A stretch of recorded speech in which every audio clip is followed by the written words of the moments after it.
It's time to talk sports. It's Hacksaw's Headlines, a panorama of the world of sports, stories, comments, and opinions.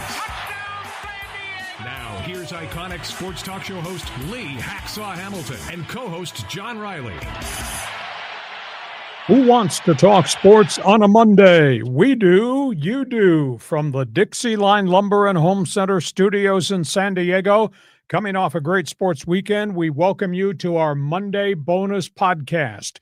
Good afternoon, everyone. This is Lee Hacksaw Hamilton, along with my co-host, not in the rain, but in studio, with his opinions from left field, nonetheless, John Riley. And we welcome you to Hacksaw's Headlines. Our podcast is brought to you by DIXIELINE Lumber and Home Centers, 9 locations to serve you in San Diego. You got projects, they've got materials, you want ideas, they can help you. Huge sports fans too, DIXIELINE Lumber. John Riley, good afternoon. Hope you caught your breath. What an unbelievable weekend we had of college football, NFL football, college basketball has now sprung upon us. Man, we're going to go a lot of different directions in the next hour, 2 hours. Yeah, I mean, what, 12 topics on the table. Let's dig in, man. Okay. Just a quick reminder, we do sports talk the way it should be done. We put, as John would say, topics on the table. We tell you what we think about the stories of today. And then at the end, we open it up for you to join us. We invite you to pile in, pile on, express an opinion. We came up with this right at the onset 3 years ago. We started the podcast. We call it Fans Forum. How does it work? Get those lines lit. All right. So, hey, if you got a question or comment in the world of sports, just drop your hot take in the live chat. YouTube, X, and Facebook will get you involved in Fans Forum. We are baseball centric. We talk an absolute ton of Major League Baseball. So that will be topic one today. And this story is not going away. The story that broke a week ago, because there's always new angles and dimensions to the stories. We're talking Padre baseball. Go ahead. Your first question. Yeah, the first question here, for sale sign. The fans are kind of getting bent out of shape, Lee. Yeah, they really are. Let me walk through a whole bunch of background that I've dug up since we talked to you last Thursday, the aftermath of the Seidler family announcing the Padres are going to be put up for sale. I just have one word. Why? That's the only word I can use to express my sentiment at this hour. Why? Why are the Seidlers stepping away from baseball? You know, they made the announcement 48 hours after USA Today broke the story. The Padres had cash flow problems. They made the announcement 24 months after Peter Seidler passed away, almost 2 years to the day of Peter's passing, after spending 24 months telling us they were going to continue the legacy of Peter Seidler going forward, family committed to own the team. They made the announcement 2 days after the street sign ceremony honoring Peter Seidler and his memory right outside Petco Park. Padres have $450 million in total debt. Padres have $981 million in contractual commitments to their top 7 players going forward. I think the Seidler family understands the economics of the game. There is uncertainty about what 2027 might look like, then they might be on the hook for salaries. And I think the more realistic thing is they've tapped out this market. They have taken as much money as they can out of the San Diego market in terms of ticket revenue, advertising revenue, sponsorship, sales, etc. I don't think the Padres ever recovered from the loss of their TV contract. Remember, they had a $60 million a year TV deal from Bally Sports. Regional sports networks started to collapse. They threw their lot in with Major League Baseball, let them produce it, got some money from MLB. I was told they're getting less than $30 million rights fees. And it's just not in San Diego. A lot of other people, the Minnesotas, the Pittsburghs, Colorados of the world, all got the same problem when they got hurt by the regional sports network. I think there's also a reality that this leadership has allowed that general manager, A.J. Preller, to buy on a credit card for years upon years, and they keep buying on the credit card, but the bill has come due. They're facing deficits. They don't want to face any more cash calls. And I think the bottom line emotionally was Peter Seidler was a baseball man. The brothers, and to a degree the wife, have no knowledge of the business of baseball and don't want to be on the hook for the massive box of financial things they would be accountable for if they were continuing to go on. I said on KUSI on Saturday morning in my sports commentary segment, they have every right to sell the team. I wish they weren't, but they have every right to do it. And they might get a sales price of $2 billion. But somebody from the outside looking at the market, they'll see the financials. They'll see the $981 million in contractual commitments to the top 7 players going forward. They know how much money's been taken out of the market in terms of what they've charged to do business with Padre baseball. They know about the loss of the TV contract. So any prospective owner understands the economics of where the Padres are. The fans don't. And fans have really been harsh on social media. Now, you can slough that off and say, fine, that's just an odd crackpot opinion. But amongst the most tainted things the fans on social media said in this last week, the Seidler brothers are acting like they were born on third base, like they're entitled to do what they want to do. The family has lost its trust in the community in terms of the way they've led this franchise recently. Seidlers equal profiteers. Don't ever use the word Seidler legacy going forward. So fans are really upset. There's a great unknown out there.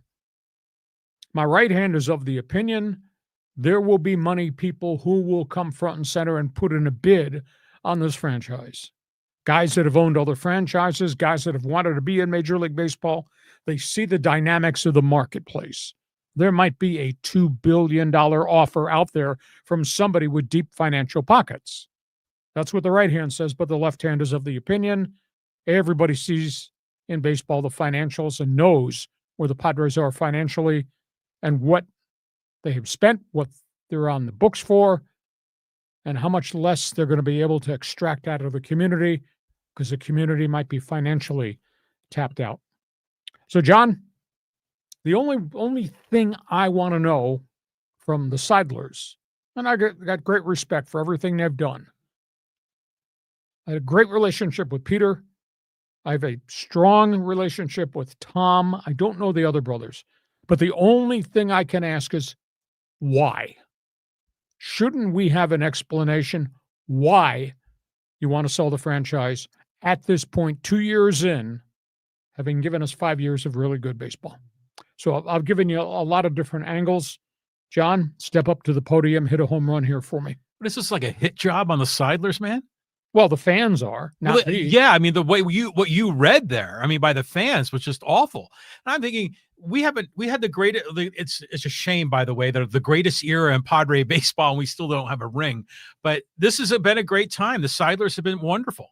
So, is the market tapped out? No, not at all, Lee. I mean, they sold out, 72 out of 82 games? I mean, that's telling you that they're having to cut people off at the turnstile, because they could raise ticket prices even more and maximize more revenue. Is there a better TV contract out there? Probably. They had to do the one with MLB, which was probably not as elegant as it could be with, if you had your own network. I mean, there's still a lot of other possibilities. And I don't even know, I mean, how much has the business operation of Padre baseball leveraged Baja California? Is there a lot more upside down there? Could be. But, as far as I'm concerned, they're not extracting money away from people. You sound like the tax man. What they are is just trading, and they're providing an entertaining product on the field, and fans are showing up to Petco, or they're paying for their subscription for Padres TV. People love the team here, man. So do you think it's the uncertainty of new owner, considering we know what Peter Seidler and his legacy have given us for 5 years? Do you think it's the uncertainty of here we go again? Or are fans just not paying attention to what could happen because we have now seen what a proven market this could be? Well, fans righteously should be a little nervous because of the history. But if this is selling for over $2 billion, this franchise, it's not like you're going to get some Yahoo and his, 10 buddies that are going to want to put it on a layaway plan. Tom Warner. Yeah. Or what was the guy, Jeff Morat? You're going to be attracting some of those names that you've mentioned in the past, Bezos and Ballmer and Cuban, that are not only billionaires, but are also sports fans, because being an owner of a sports franchise kind of makes you even more of a celebrity than you already are. So my instinct tells me we're not going to have like some greedy owner that's going to penny pinch. And I think we're going to I think the potential for a even better owner is greater than having a worse one. Okay, so let's go back to my original opening comment. One word. Why? Why are they selling the franchise? Well, I don't know. Do they necessarily need to explain themselves? I mean, when you sell your car or your house, do you have to tell the community why? We're curious. I mean, I think you mentioned that John Seidler's not a baseball guy. My hunch is that he's got obviously assets. That's what the whole Seidler group is asset management, and they're maximizing the value of what they own. And they probably are looking at a baseball team and saying, I can get better return on investment if I'm putting my money like into these infrastructure projects or whatever they're working on. And, he's probably thinking, I don't want to dig in my pocket to have to subsidize what should be an asset returning value. So he's probably thinking, I'll just put my money elsewhere. And I don't blame him for that. But, of course he has a right. I mean, why would he not? We're just a little bit nervous because we don't know what we're going to get. Okay. You got an opinion. We've given you a lot of different financial data as to why I think this is happening. I would like an explanation. Please answer why this is happening. Fans Forum chat box is open. Fill it up. Padre fans invited to join the conversation. We go from off the field at Petco Park to on the field, Padre baseball, and next year at Petco Park. Help wanted pitching. Padres are talking to everybody. Padres have a limited package financially that they can offer because there's big pay hikes for a couple of their established stars that start to kick in. I perceive that they may have a total of about $30 million that's available to go get help outside. Help in the starting rotation and some type of power hitter, first base or left field. Interesting names that are being floated from the national media. The Padres have been in contact with ex-Dodger pitcher Dustin May. Okay. He's affordable, 3.86 career ERA. He's had 2 surgeries. End of the season, Boston, he pitched okay, then they let him go. They were also talking about the potential of a trade with the Cubs. They've made deals with the Cubs in the past. Reliever who could be a starter again, Brad Keller. Interesting name. This would be a 1-year rental. Guy had a miserable start to the season. At one point was 0-9, but really finished strong. The back half of the schedule, still got gas left in the tank. Justin Verlander. Oh, my God. Interesting name there.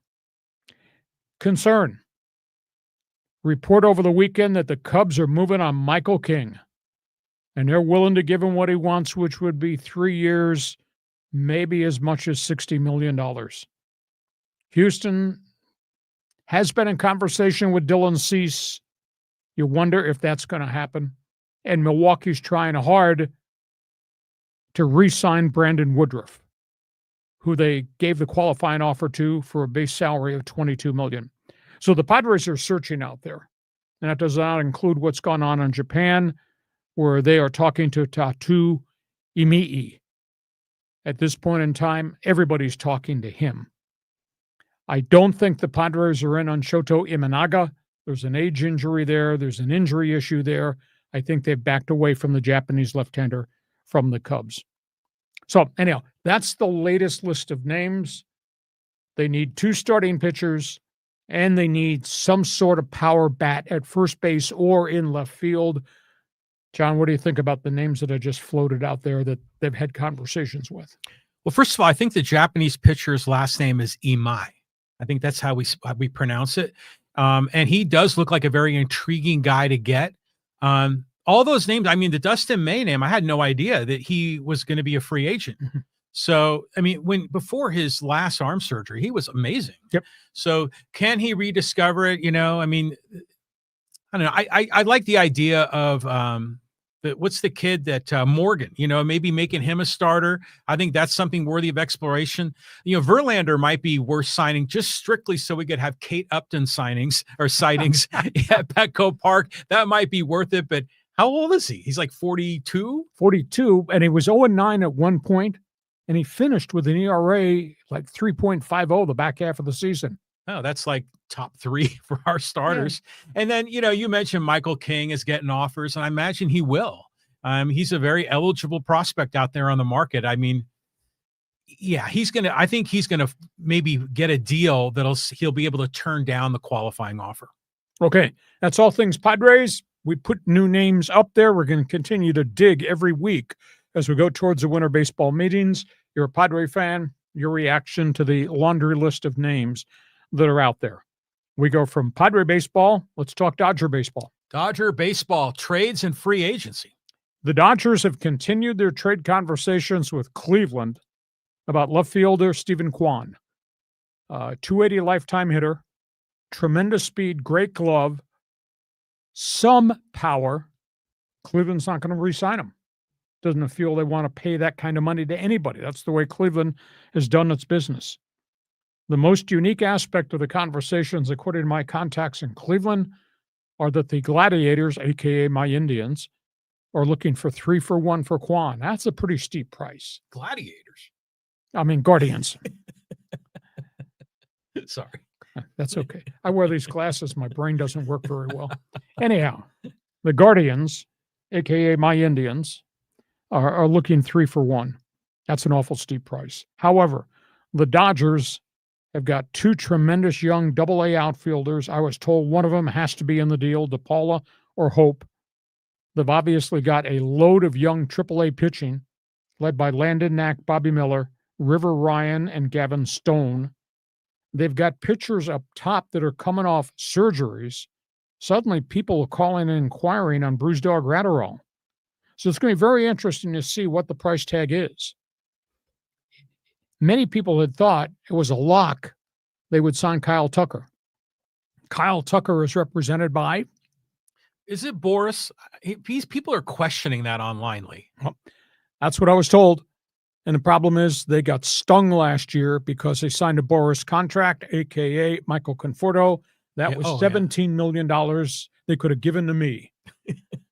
They should have. So that's where the Dodgers are. They might not be going back towards Boris at this point in time. And, of course, they're having dialogue with all the marquee relievers out there. The latest one that they've met is Raisel Iglesias, who's been around the league a lot. This guy's got 240 career saves, though. Pitched for Atlanta last season. He's available. Devin Williams, ex-Milwaukee, is available. Robert Suarez, Padres, is available. Peter Fairbanks, ex-Tampa, is available. But evidently, they're going to make a trade to try to find a left fielder if it's not Tucker. And Kwan seems to be the guy, and they have what Cleveland wants. So keep an eye on that situation. We're not done with baseball. We got other topics here. Let's peek into the notebook, John. Okay, yeah, we got to talk a little bit about the Rockies, the Cardinals, and the Nationals. I've always had this philosophy that when you play in a unique stadium, you want to comprise a batting order that fits that stadium. Paul DePodesta has just taken over as the president of baseball operations in Colorado. And he said all the right things. We're going to change the culture of the team, the organization, the clubhouse, and the culture of the roster. He's going to meet this week with Chris Bryant. I don't think Chris Bryant will ever play baseball again. That's $172 million the Rockies gave him, and he broke down, and he's had just chronic back problems, have not been able to get him healthy with all the multiple surgeries. Sources say they have made contact with this guy who would be quite a fit, I think, at Coors Field. Muntaka Murakami, Japan. 277 home runs. Can play third base. That would be the replacement for Chris Bryant. Murakami strikes out a bunch, 26% of the time. Guys hit for average, 277 bombs. Home run hitter, Coors Field. Yeah, that kind of connects the dots, doesn't Yeah, it it? does. Yeah. So that's an interesting story there. Cardinals, evidently new leadership. John Mozeliak has retired. Chaim Bloom comes from Boston, Tampa Bay. They're going to rebuild it with young players. They have announced this weekend that they are going to pay a piece of the salaries to trade Nolan Arenado, Sonny Gray, and Brendan Donovan. Those are three of their top players. All got big money contracts. They're going to pay a chunk of Arenado's, I think it's $24 million a year deal going out. And they want young players back, multiples. They might want as many as 7 young players in those 3 transactions. So keep an eye on that. Washington, I don't understand this at all. I mean, ownership has these cornerstone young players, the James Woods of the world. Why are you shopping and wanting to trade Mackenzie Gore, even though he's got a year left before free agency? Why would you ever put C.J. Abrams on the trade block? But that's the story out of D.C. They are talking extensively to the Red Sox about Mackenzie Gore, and the feel is they could get 2 for 1 or 3 for 1. And Boston is really deep in a lot of good young everyday players at the top and young everyday players at AAA. But why would you trade your core at this point in time when you're maybe just a couple of players away from being real good? But that's what's going on in Washington. So you want to talk home runs, Coors Field, kids in St. Louis, or why is Washington doing what Washington's doing? I was intrigued in your best 15, I think it was this morning's, where you talked about Paul DePodesta and what he's going to be doing for the Rockies. Can you break that down again? He says we're going to change the culture of the organization. They fired all their pitching coaches at every level over the weekend.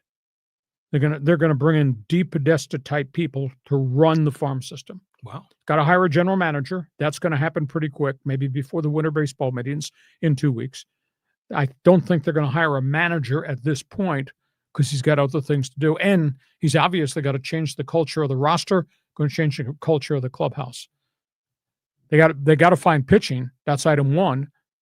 But the quickest way is go to Japan. All you're doing is writing a check. You're not trading away your top young players. So this Japanese slugger, Murakami, this guy hit 56 home runs 2 years ago in Japan. He's got 277 career bombs, but he strikes out a lot. But you think about power hitter, Coors Field, makes sense. Blake Street Bombers, isn't that what they used to call him back there? Andre Galarraga and Dante Bichette and all them. Good call. Yeah. So, it'd be great to have that franchise has been in the dumps forever. It'd be good to have them come back. I like the whole strategy. The Cardinals is interesting to me. It's always had the Cardinal way. They were such a superior organization. Yep. And they would always never have to do like a fire sale. They would always have really good talent coming up, fill that roster. They always went with a couple of rookies and they always panned out. But now it looks like they want to just get, they want to pay money to kick Arenado out the door, and then they want to get prospects back. So it's like the whole farm system must have been dried out too. Yeah, exactly. So it'd be interesting. It's going to be very interesting winter baseball meetings just around the corner. So you're a baseball fan. You want to comment on what I had to say about the Dodgers, what we just touched bases on, Baseball Notebook. Jump on board. Fans Forum chat box is open. A lot of baseball on this show. We are baseball centric. We want to hear from you. We cover the NFL because the NFL is really big on the West Coast in Southern California. Let's start with what happened yesterday. Wow. Trap game, crap game. Oh, John, that's rather cruel. Jim Harbaugh won't be sending you a Christmas card. Brutal. Jacksonville buries the Chargers 35-6. They got trashed in the trenches. Harbaugh got outcoached. What Liam Cohen did with formations, motions, misdirection, they killed the Chargers. Trevor Lawrence only had 153 yards passing. The running backs ran for almost 200 in that game. And if you watch that game closely, you watched a lot of misdirection with guys in motion, reverse handoffs, cutbacks. It was a phenomenal performance of execution by the Jaguars. Justin Herbert, injury waiting to happen. He had 81 yards passing in that game yesterday, which is really hard to believe. 2 sacks, 6 hits, 11 pressures, an interception, and he got pancaked. His offensive line was deplorable. In fact, it was so bad, they benched the starting left tackle, they benched the starting right guard, and if they had anybody else, they would have benched the right tackle. It was just brutal. Jacksonville had 345 yards of ball possession to the Chargers' 135 yards in offense. Who would ever think Justin Herbert would throw for 81 in a game and the team would have 135?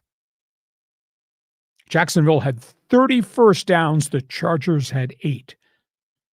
Jaguars had 38 minutes time of possession. I mean, it was awful. And one of my phrases the last 3 weeks now was Justin Herbert, injury waiting to happen. And he got killed. I didn't think it was a cheap shot hit, but it was a pancake hit, and it hit him right here. I was surprised he got up, and he hardly played after that, and they finally pulled him at the start of the fourth quarter. So this team, it only counts as 1 loss. I understand that. Thank God they're on a bye week because they crawled home, and they'll be off next week. But what's still to come coming off the bye week? Oh, you listed it. At Philadelphia. Oh, I'm sure they get Philadelphia here, at Dallas, at Kansas City, at Denver. Good luck. With that offensive line, oh my goodness. So Chargers, it was just miserable. And I thought they'd beat Jacksonville because Jacksonville has really skidded since the start. And Jacksonville got murdered the week before in Houston, blew the big lead. This was terrible. And I mean, it is the all-time worst loss that Harbaugh has had in his coaching career. Really? So covers a lot of ground here. That's cruel. That's a terrible headline. Harbaugh finds out about that, you're in trouble. Go ahead. That was a hard game to watch. Oh. I mean, and what's the deal? The Jaguars have the Chargers number. I mean, I go back to the playoff game a few years ago. In Jayville, exactly. You know? So it was interesting also watching that game because you can see the stadium, and it definitely looks like an old college stadium. You know, it's not like a real legit NFL stadium. But yeah, that was just fugly, the whole thing. And when Herbert got pancaked, I was thinking about you, you know, because you've been saying he's got injury waiting to happen. And somehow he keeps getting up. He's like this, robot that you can't shake him. He didn't get up real quick. He didn't get up looking good either. No. Well, yeah. I mean, by that time the game was out of hand. And they took him to the tent for concussion. Unbelievable. So, I mean, that guy is a beast for hanging in there. But when you don't have your bookend tackles, you're toast. I mean, they don't have a chance with that line. They have now gone through 4 left tackles and 3 right tackles. Oh my God. And we're only at the midway point of the season. And the guys they have now can't play. And it's obvious to me that Becton can't play because they pulled him from the game again. Got to give Courtney Hall a call. Get some of these old-time Chargers back. The late Courtney Hall. Great gentleman. Hmm. So anyhow, you're a Charger fan. You saw this. Is this as bad as I think it is? I mean, and we had such expectations with all that firepower, with the running game, with the quarterback, 3 number ones in the offensive front. And look what it's degenerated into. Charger fans forum chat box is open. Feel free to make a comment. We go from that. Scoreboard, baby. Let's talk about big games around the league. It was an interesting week of really tough games. Oh, yeah. Some big-time games. Got some NFL shootouts. Shootouts, pressure-packed games. That's all I could think of by the time I got to the finish line last night. I was so exhausted. I watched every one of those big games. Denver beats Kansas City at Mile High, 22-19. Mahomes throws for 276. He has no running game at all, and that is growing as a big problem. Bo Nix creates and throws for 295. The defense had 3 sacks of Mahomes plus an interception. It wasn't sexy. It was a field goal game, but Will Lutz hit critical field goals at the end of the game. Denver is 9-2. Can you believe Denver is 9-2? Kansas City is 5-5, and as we had breakfast this morning, they're not in anybody's playoff picture at this point in time. And Sean Payton's got the Broncos believing they've won 8 in a row. So you got Denver beating Kansas City. Rams won. It was ugly. Their defense saved the day. They beat Seattle 21-19. Rams defense had 4 interceptions of Sam Darnold. They came after him. He put the ball into coverage.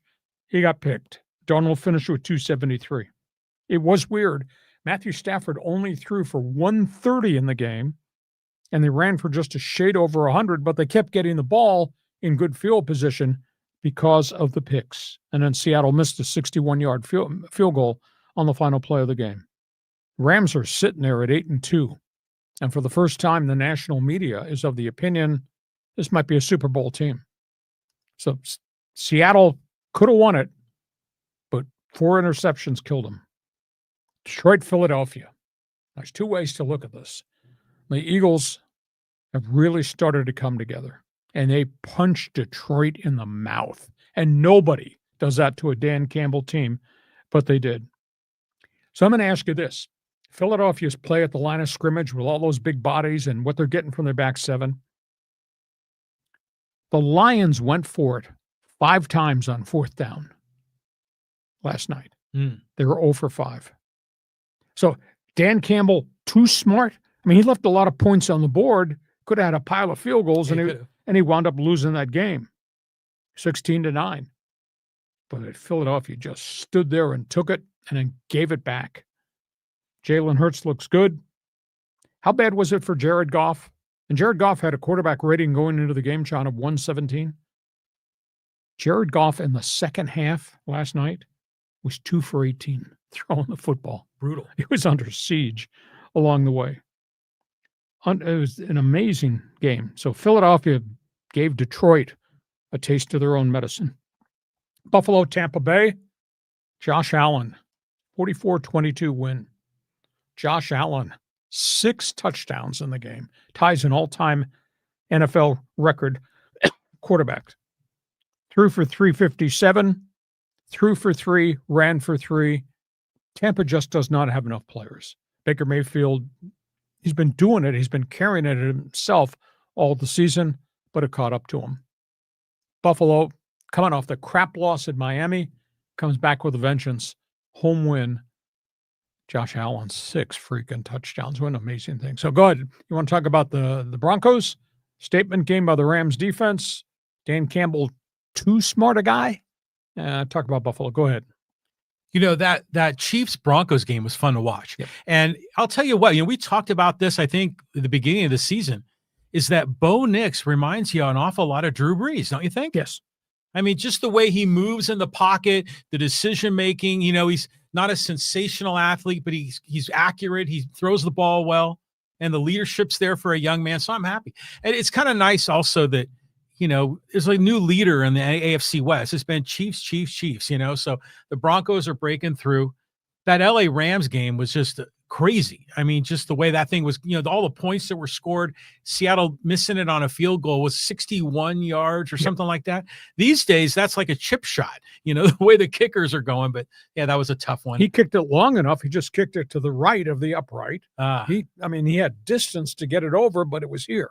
Yeah, what's your take on that? I mean, how are kickers suddenly getting a lot more distance? Well, the K-balls are different, and you can treat the K-balls now different. The new rule that they put into effect this year, that's why these guys are kicking 60-yard field goals, is each team gets access to 3 K-balls before the game, and they can treat them, massage them, whatever, and get them ready for your kicker to use. On the field goal, the K-ball comes in from your sideline. It's your ball. Okay. I can see how that can make a difference. And it's made a huge difference this year. Okay, interesting. Okay, the Jared Goff and the Lions and Dan Campbell, I'm thinking of that. I mean, you don't try to do like a 4th down, with Jalen Carter on the defensive line. Yeah. I mean, that guy is just, he's impenetrable force. Those 2 tackles are just monstrously big. Yeah, see, this is the wrong team to get kind of, a little bit cute there, Dan Campbell. I just wondering if he was just trying to force his agenda, think he can outsmart him. But that was another tough game to watch because there was just, the defense was ferocious. And then finally, Josh Allen had a day. But wasn't it weird kind of seeing Baker Mayfield didn't have the beard? You know, it just kind of looked like a different guy. Well, the team is different. I mean, and he's had a good season, and he's really become a folk hero in Tampa. But they got so many, all their skill guys are out with injuries. So it's kind of caught up to them. Tampa's lost a little bit of its zest, its zoom, its panache in the last 3-4 weeks or so. So those are the big games around the NFL. Do you want to comment? Changing of the guard in the AFC, or doesn't it matter? Maybe I should throw this at you. Doesn't it matter? Because if we just get to the playoffs and Andy Reid can be Andy Reid, whether they have to go in as a wild card and win on the road, but they are 5-5. They really are on the outside looking in. Yeah, well, I saw that where they were in the outside looking in, and then you saw the Chargers there at 7-4, and you're thinking, I don't know how long they're going to stay in that wild card slot. Well, look at that schedule. Yeah, so I think you could see the Chiefs and Chargers maybe flip-flopping. Okay, we got news and notes from around the NFL. A couple of other tidbits here, John. Yeah, tidbits. We'll start with the Raiders. Silver and black, here to be known as the silver and bleak. They play tonight. The Raiders just don't have enough players. I had an NFL scout tell me today the Raiders roster now is worse than the Raiders roster that Pete Carroll inherited, that they made so many changes. They've signed so many older players who can't play any longer. Geno Smith has regressed. Offensive line is an absolute mess by virtue of the injury to Colton Miller. Ashton Genty has had a lost season at running back. They traded away Jacoby Myers.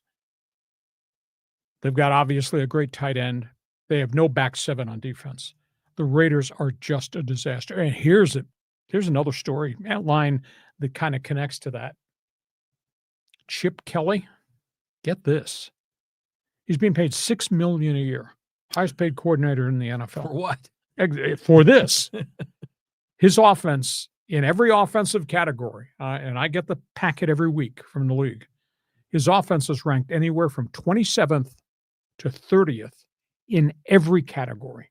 That's scoring, that's passing yardage, that's red zone, that's total offense. $6 million a year. And do you know, get this, the teams that he has coached and been coordinator for in the last group of years, combined record 4-20 with his X's and O's. Yeah. Just he keeps getting sweet gigs. Past tense. Just awful story. Silver and black is now the silver and bleak. Pittsburgh, we're waiting medical report. They fear that Aaron Rodgers has a fractured left wrist. He was scrambling late in the second quarter, got hit, was going down, put his left hand out to break it, snapped his wrist. Might be a fracture. So that might open the door for the draft pick Will Howard of Ohio State, or maybe they go back to Mason Rudolph, who managed the game well through a touchdown Pittsburgh's win over Cincinnati yesterday. Green Bay, they did not get out alive, and the injuries are starting to pile up. Packers really struggled. Jordan Love left the game with a shoulder injury, left shoulder luckily, came back. Josh Jacobs taken out of the game, knee injury, might be a sprained ligament. They do not believe there's a ligament tear. Of course, they don't have their tight end. Tucker Kraft, who got hurt the week prior, gone for the year. They got 3 other wide receivers hurt. Suddenly, Green Bay's got layers of injuries here that are really hurting the team. Cleveland, amazing. Dylan Gabriel gets nailed, comes out of the game with a concussion. You look down the bench, and who's left on the bench? Shedeur Sanders. So Shedeur's always wanted this chance. The whole world's wanted Shedeur to have this chance. Dad Dion's wanted the kid to have the chance. Kid goes in, goes 4 for 16. Interception, fumble, 2 sacks. Overwhelmed. Might have to be the starting quarterback next week if Gabriel cannot get out of concussion protocol. So it's his chance. He's practiced. I think there's a reason he has not played and been listed where he is on the depth chart, because those coaches are with him every minute of every day, and he's not ready. You know, he ran a junk offense at Colorado, the St. Jackson State pal. Now he may be your quarterback. I feel bad for Myles Garrett. Myles Garrett had 4 more sacks yesterday, and they lost. They lost badly, and they got pasted.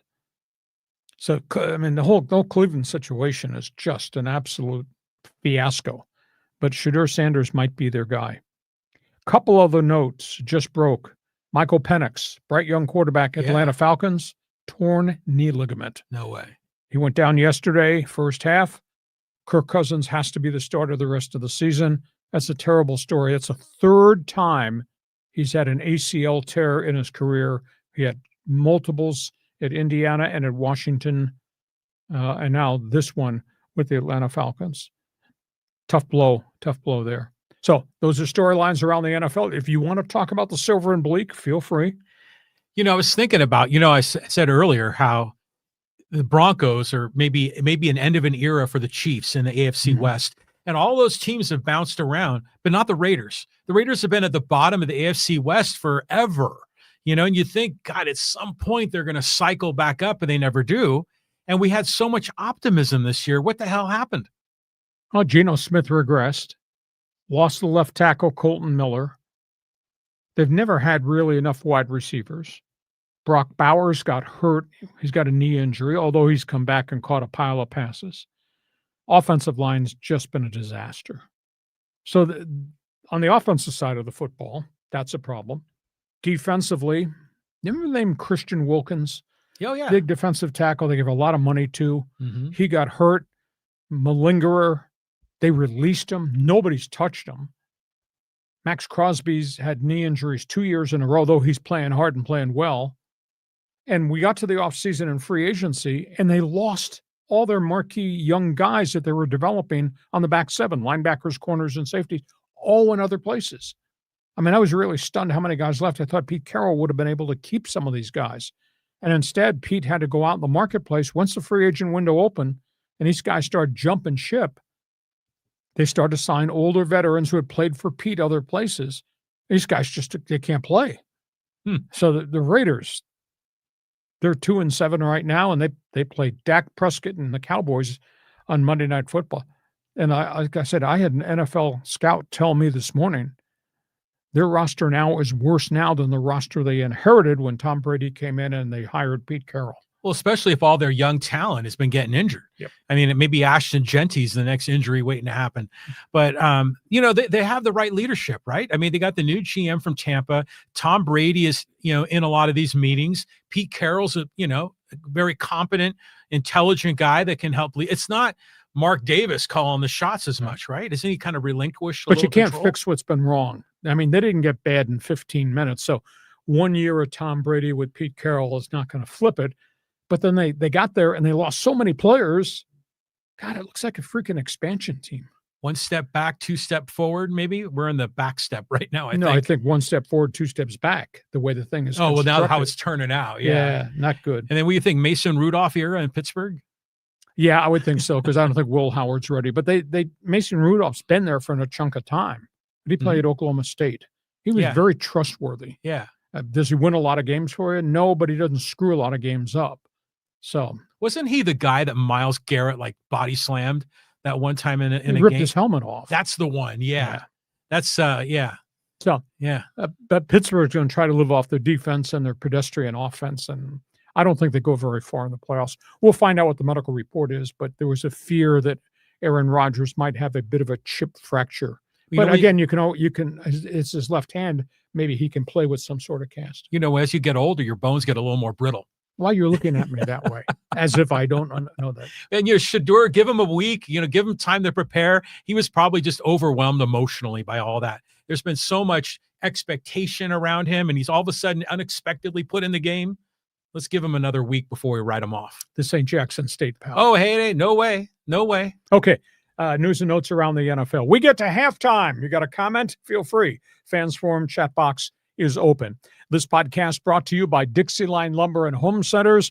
They're known for a lot of things. Been in the industry for over 100 years, obviously. When it comes to lumber, this is their calling card in their business. But they do a lot of other unique things. They do doors. They do windows. They obviously are involved with patios and swimming pools. And they have the tool section of all their stores, which is unbelievable. John can talk to this for the guy that's a home fix-it guy, the guy that likes to do projects at home. Oh, absolutely. Yeah, this is a great place for the do-it-yourselfer. You want to be like the guy on the home improvement TV show, and have the really great workbench and all the tools, the pegboard with all your hand tools all displayed. So they've got all that gear there, plus a professional place for pro contractors and for builders as well as homeowners. I mean, they do double duty, the folks at DIXIELINE. And for outdoor decking, fantastic people. Been in San Diego for 100 years. DIXIELINE Lumber Home Centers. Go to DIXIELINE.com to see all the things they have to offer.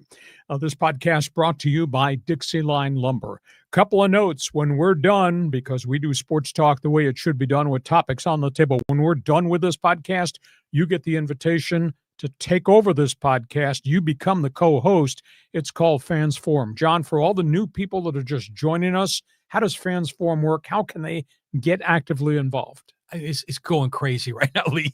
The names, people talking about the Padres and the for sale and who's pitching. They're talking about the Rams and the Seahawks, Charger talk in here, Raider talk. So, hey, if you got a question or comment, we're going to try to squeeze everyone in. Drop your hot take in the live chat, YouTube, X, or Facebook. We'll get you involved in Fans Forum. A couple of other business items. I write about sports every day of the week. Please check my website, LeeHacksawHamilton.com. When you're done with the podcast, go to the website. You won't believe the volume of information, because I have a baseball page, a football page. I cover the NBA. I cover all things NHL. I have another page that covers all the other sports, auto racing, golf, tennis, whatever it is. LeeHacksawHamilton.com.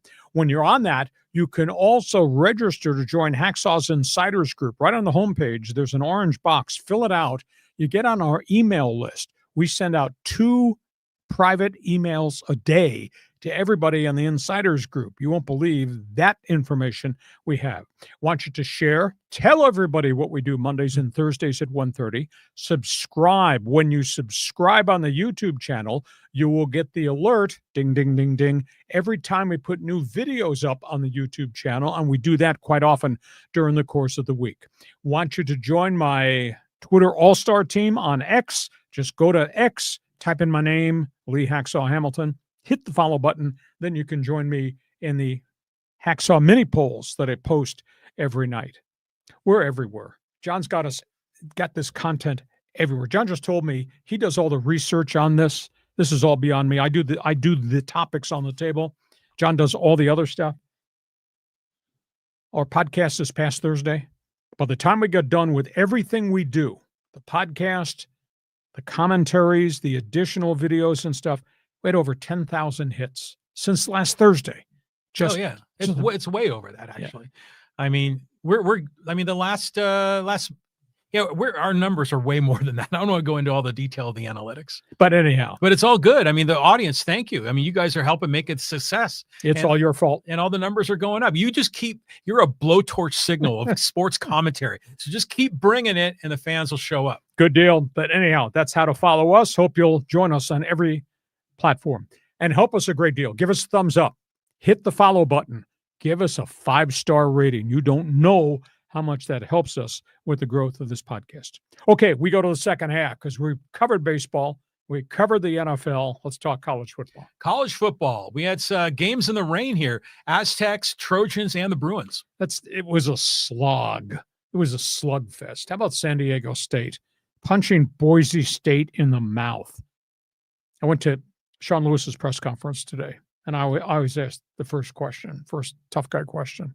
I said, is it true that the last page of your playbook, you had something resembling single wing running formations? Aztecs had 277 yards rushing in that game. And man, they took the heart out of Boise State.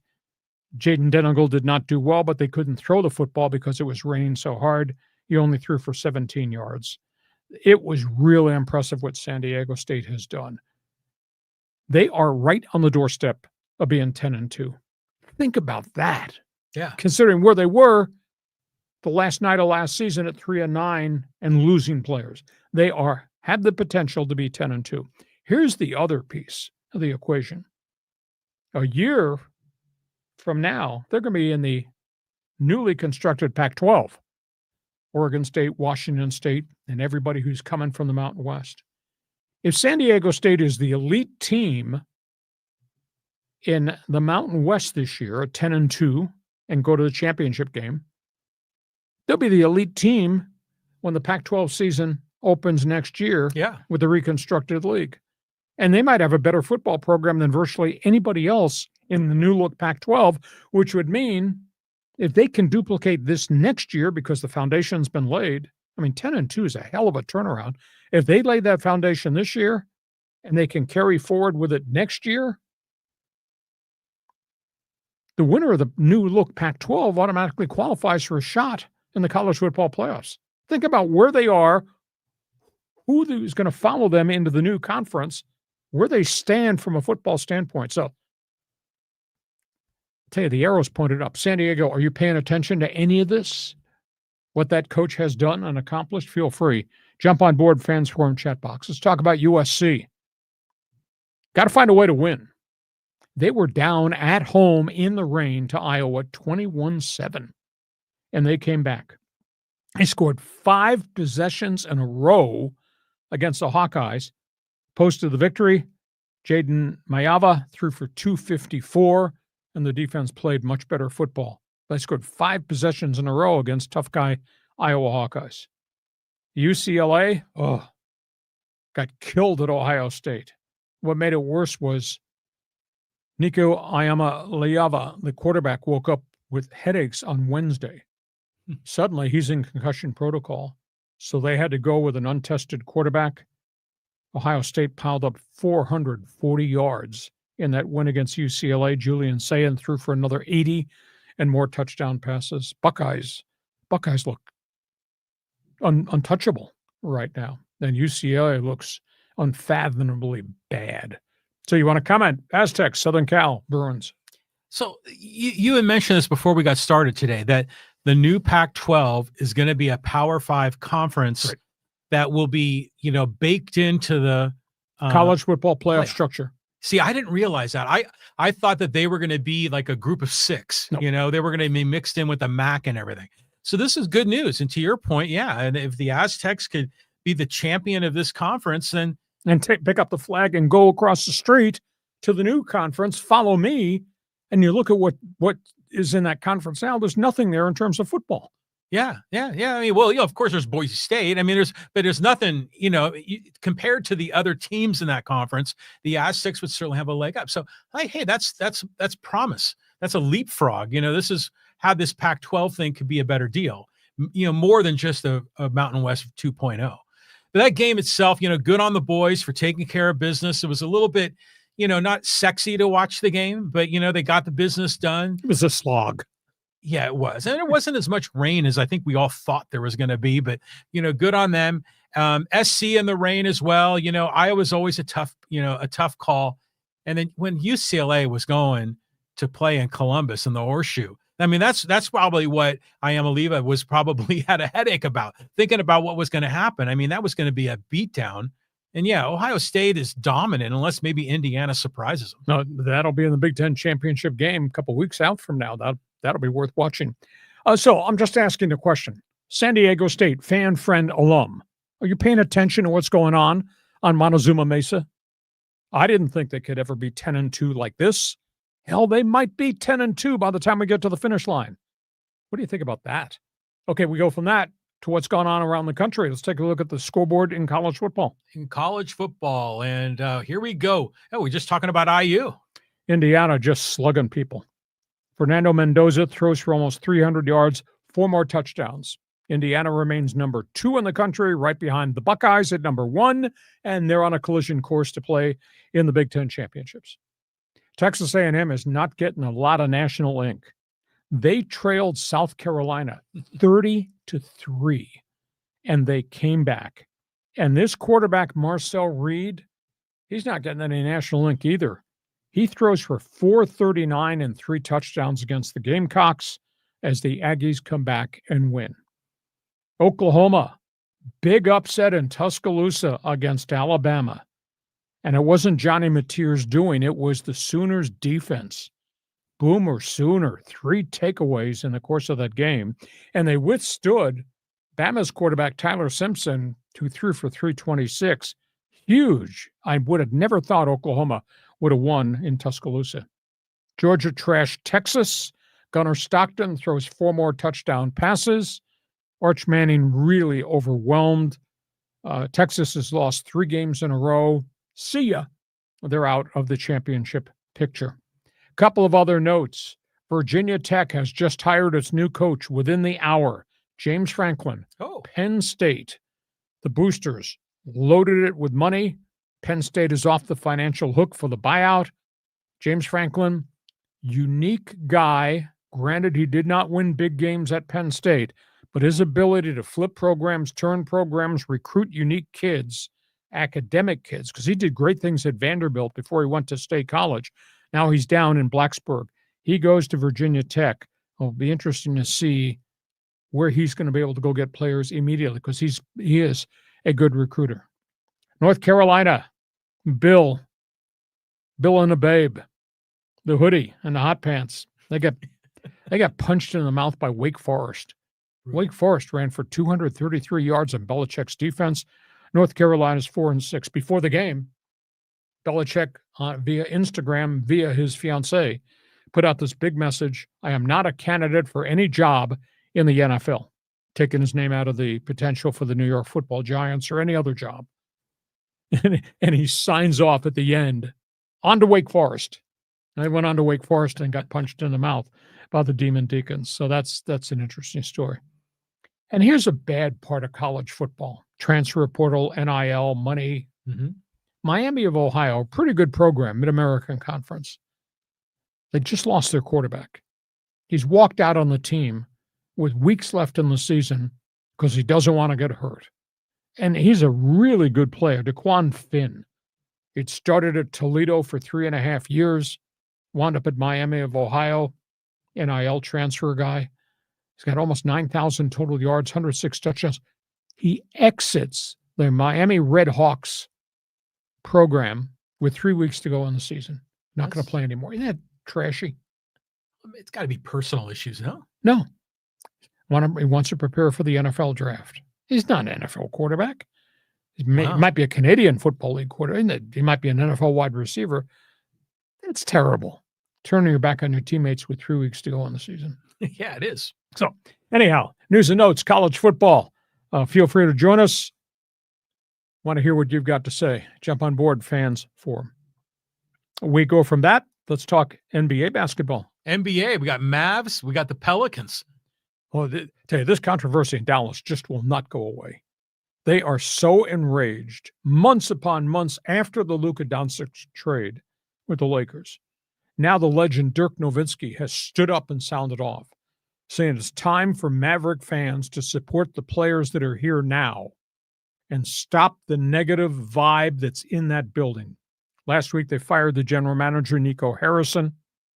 Nowitzki said, if I were the owner, I would have never traded Luka.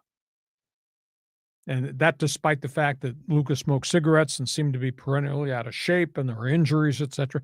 Dirk said, I would have never traded him. You built the roster to work through all the talents that Luka has. Why would you trade him after making all these deals? The other thing he said, by virtue of the trade and the whole thing that's happened with Anthony Davis and the injuries, the Kyrie Irving injuries, the fact that Nico Harrison was there and the fans would rather come to the arena and scream, fire Nico, rather than support AD or the other players, including Cooper Flagg, said it created a black cloud environment there that we can't have. So Dirk Nowitzki stood up, and he's an icon, and he's such a special human being as a player and a leader, just stood up and said, you people need to come support Cooper Flagg and what's left on the roster. New Orleans. Remember Joe Dumars coming in as general manager? Oh, yeah. One of the quotes that we had right after his press conference was, you will be accountable. We're going to change everything in New Orleans. Well, nothing changed. They kept losing. They were 2-10. They fired the coach, Willie Green, who's 21-62 as head coach. So he's out. Dumars says, the next people that may vacate will be those of you in the locker room. Zion Williamson, are you paying attention? Because he's hurt again. He can never stay on the court. So New Orleans is just an utter disaster, the Pelicans. NBA, nice culture. You know, we may like the players, slam dunks, the great athletes, three-point shots. Nice culture. The NBA fines 3 different players this past week for lewd conduct on the court, making gestures, lewd gestures, either towards the refs or to the fans in the stands. What is with these guys? I know it's hard. Show some class. Poor NBA's got so many problems there. And now they got ongoing investigation about the gambling situation. They have not only asked for the cell phones of 10 different LA Laker employees because they want to see if any of these people, some of them are close confidants of LeBron James, if any of these people were feeding information to Damon Jones, the coach, who got indicted for insider trading information with gamblers. Now they've also, the search is spread. Now they're investigating players in Orlando. So, tip of the iceberg. I think this is, it's sadly, it may be all over the place. Adam Silver's got a huge challenge on his hands. So, talk Dallas, talk New Orleans, talk all things NBA. Yeah, I mean, I don't even pay attention to the Pelicans. I mean, you just sort of forget that they even exist. So good on Dumars for kind of shaking it up. These NBA players, I mean, first of all, the gambling thing sounds really ugly. And to your point, I think it is a tip of an iceberg. But lewd gestures, I mean, we still celebrate the time that Reggie Miller got into the choking sign with Spike Lee. With Spike Lee back in the 90s. And we still talk about it and we still think it's great. I mean, you got to understand this is showmanship, you know? Now, granted, is it really lewd? I've seen it where he kind of hits his side of his hips like that. That's not really that lewd. I mean, but I will say in the NFL, they're getting a lot more creative with their celebration moves in the end zone. Maybe the NBA can take some notes from them. Just ridiculous. Show some class. I know it's hard, but show some class. Want to make a comment? Go ahead. Fans forum chat box is open for basketball fans. Hockey hotline, man, there's a ton of stuff to talk about. Yeah, the LA Kings. Who's hot? Who's not? My old Canada network, get ready to pile in here. Do you know the LA Kings are in first place in the division? Wow. Do you know the Anaheim Ducks are in second place in the division? Wow. In the Pacific? The Kings are 9-1-2 on the road. Man, are they playing great hockey. However, a big setback today. Drew Doughty has been knocked out with what appears to be a foot injury, got hit with a shot. I hope it's not a fracture. He missed a huge chunk of the season last year. Drew Doughty is gone. They just signed Adrian Kempe to an 8-year, $85 million extension. Kings are really playing well on the road. Ducks have hit a little bit of bump on the road. They were red hot. They'd won 7 in a row. They lost 3 straight on the road. Ducks got to take a deep breath. They need to get some more goal scoring, but the Ducks are currently in second place. How about the San Diego Gulls? Back-to-back home games, Friday and Saturday night. They drew over 9,000 Friday. They drew over 11,000 on Saturday night for minor league hockey. That's awesome. So they're playing really well. Justin Bailey, one of the veteran AHL guys, they signed him last season. He got 4 goals in the 2 games. The young kid, Igor Sedorov, he had 4 more goals. Ex-NHL Detroit Red Wing goaltender Ville Husso has just been exceptional between the pipes. So if the Gulls just can continue to play at this level, can you imagine? That building rocks. I mean, you get 9,000, 10,000, 11,000 in that building. That's an event. Yeah, for Big sure. time. So off to the races really well. Montreal had a great start, and this is terrible. In 2 weeks' time, Montreal Canadiens have suffered 4 major injuries leading to surgery.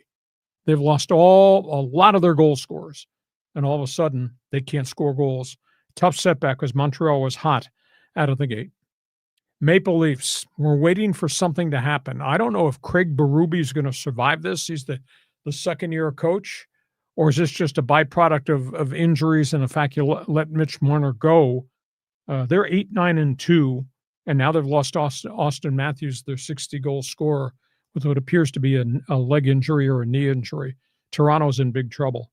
And Edmonton, the Oilers, Stanley Cup finals all these years in a row. Oilers are in 11th place in the Western Conference. They're not playing well. And it's not so much on Connor McDavid and Leon Draisaitl making all the money, but their other guys, other goal scoring's not there. Their defense has played poorly. And just like the weather that's always out there, Their bad goaltending is always out there, and they're really getting bad goaltending. Stuart Skinner still getting lit up? Damn right. I mean, Edmonton in 11th place in the Western Conference. Their record's 9-7-4. It's just hard to believe. So, do you want to talk Kings, Ducks, Gulls? Go ahead.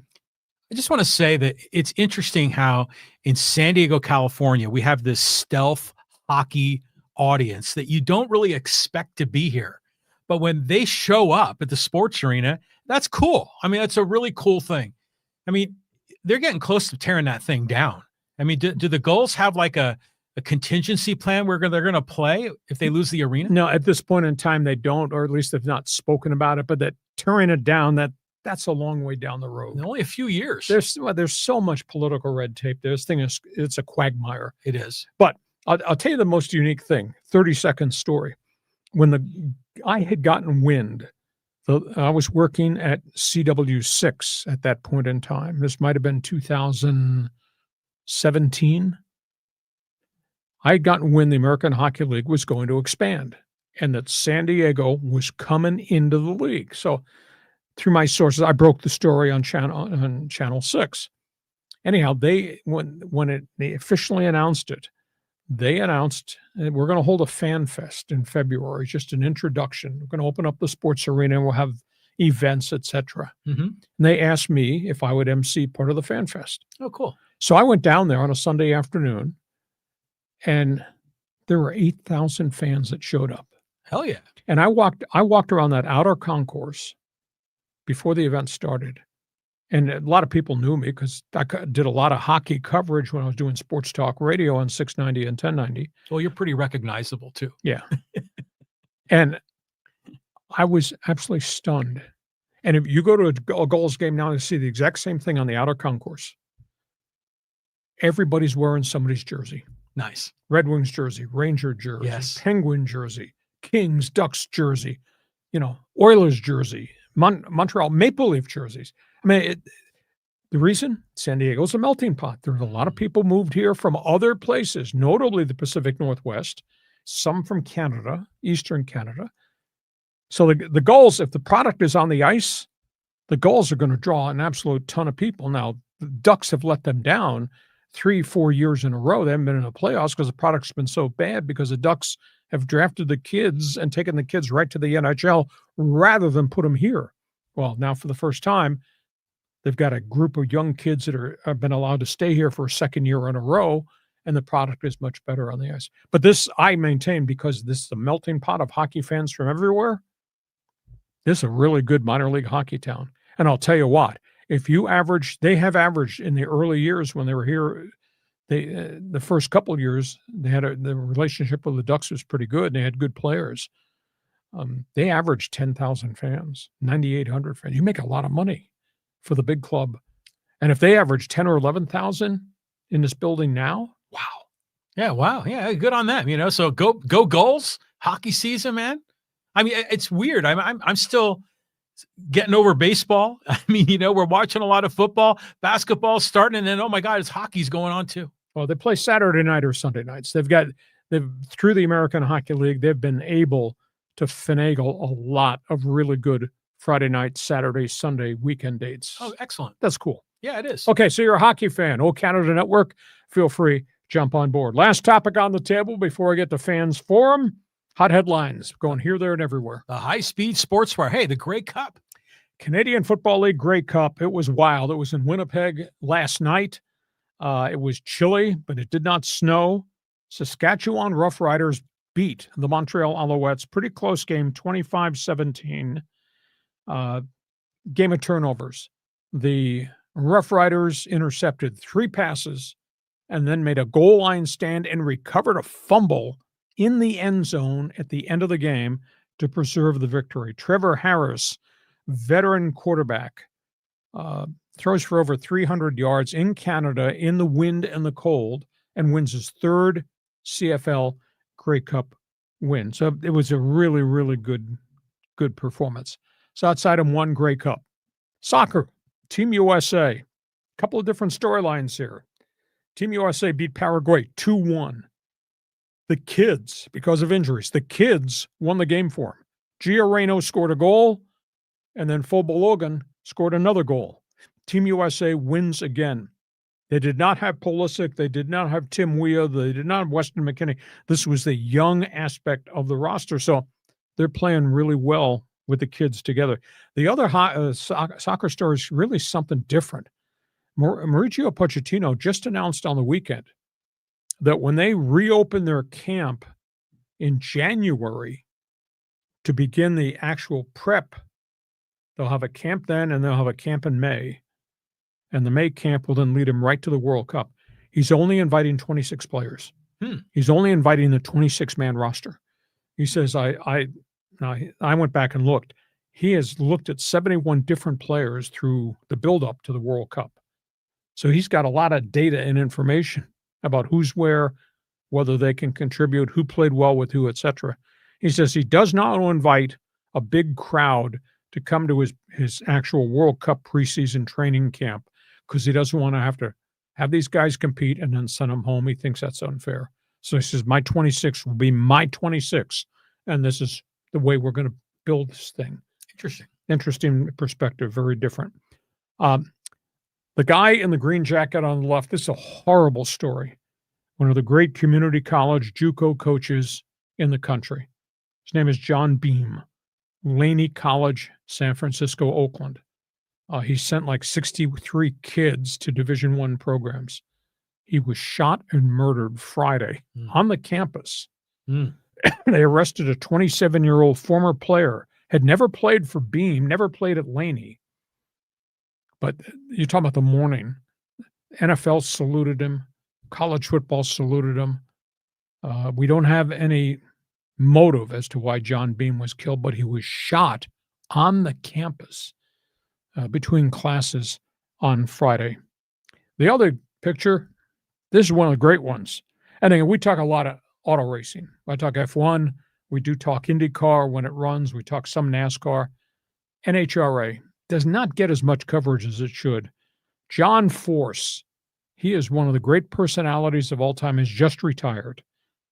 John Force, 16-time funny car champion in drag racing, won 157 races, built an empire of great teams.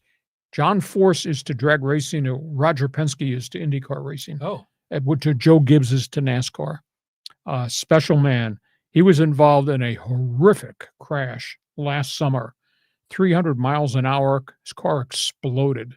He suffered significant head injuries, concussions, some brain damage. He's just announced he's retiring. He's not going to come back, and he's going to retire as an owner of the team. His daughter, by the way, Brittany Force, is a great star.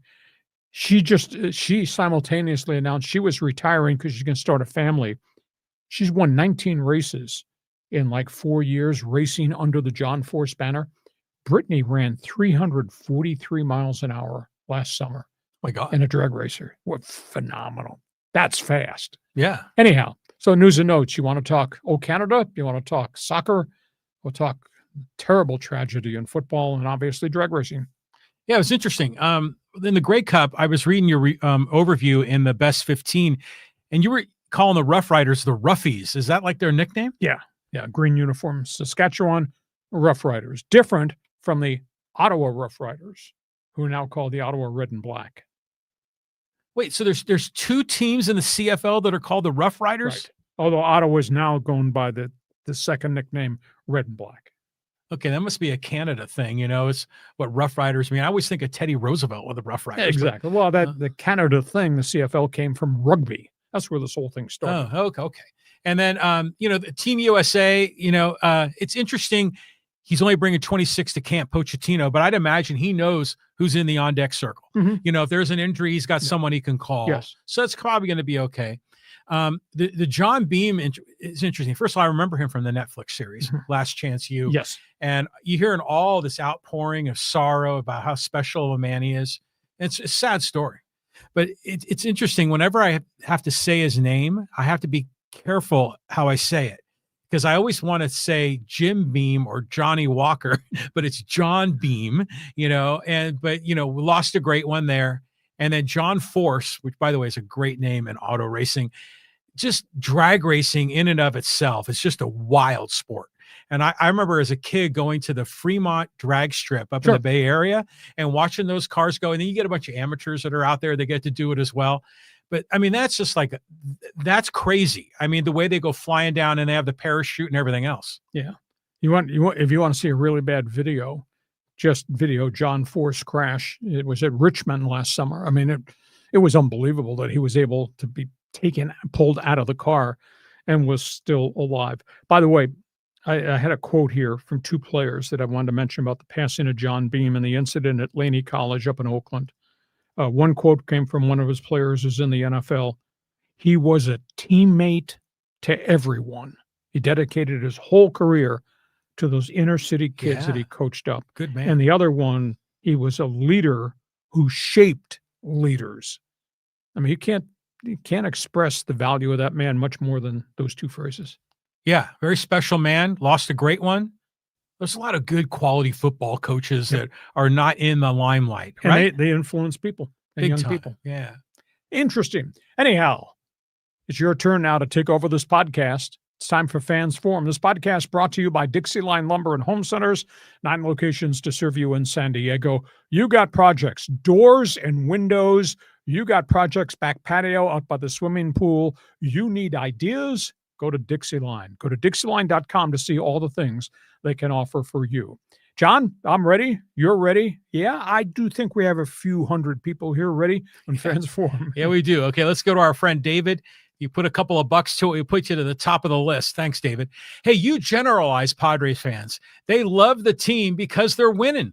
Winning requires spending. This team's spending days are over. You'll be able to buy a $20 ticket day of game in a couple of years. So David's of the opinion that this era is over. So maybe he buys one of my economic theories that the Seidler family knows what it costs to run this thing. The Seidler family knows there might be a work stoppage in 2027. The Seidler family knows there's $981 million they have to pay. They also know there's $450 million in debt the club still has. So, and they have a right to step out if they wish. But I just asked the question, why? Give us an explanation. If you do not wish to go forward with economics, say so. If you're non-baseball people, which they really are, Peter was the passionate baseball guy, say so. Just tell us. I mean, it's not going to change our opinion of what's going to happen in the future. So I just figure, obviously Peter is a special man. He passed. Team, the family inherits it. That Seidler group has got to manage assets. They're turning the page. I don't have a problem with it. It makes you, though, wonder, this was probably the plan all along. Shield Seidler warned us that they would sell, maybe even move. So imagine if Shield Seidler had been able to secure the assets of the team. This would be a very different story. Yeah.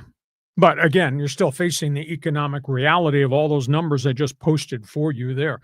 That being said, it's proven Peter Seidler leadership has proven good baseball market. Look at the volume of money we've been able to make to operate at this level.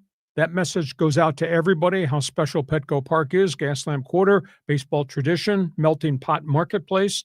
So there should be a really good owner out there with deep pockets that will come in and want to buy this franchise, I think. Well, if it's any of those big names that we've talked about, like Ballmer or Bezos or one of these kind of sports billionaire guys, and that'll be fine. That'll work out just fine. Okay, thank you, David.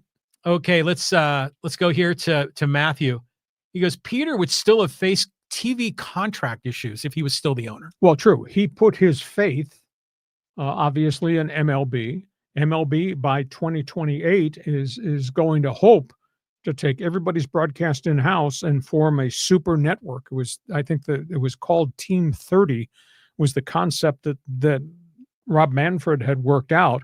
At this point, though, you'd have to convince the Dodgers and the Yankees and the Red Sox and the ones that have the mega TV contracts to be part of this for the better good of everybody. But yeah, I mean, that was a reality. But Peter wanted to spend his money on baseball, and what's left behind, the family members, the brothers, don't want to invest in baseball. So that's their right. I just wish they would just give us an honest explanation. Yeah, but the delta on the the baseball deal was about $30 million, right? I mean, they were getting about 60, weren't they, from Bally, and they're only getting about 30 million from MLB per year. Per year. Yeah, no, that's a significant amount of money, but it's not like 300 million, you know.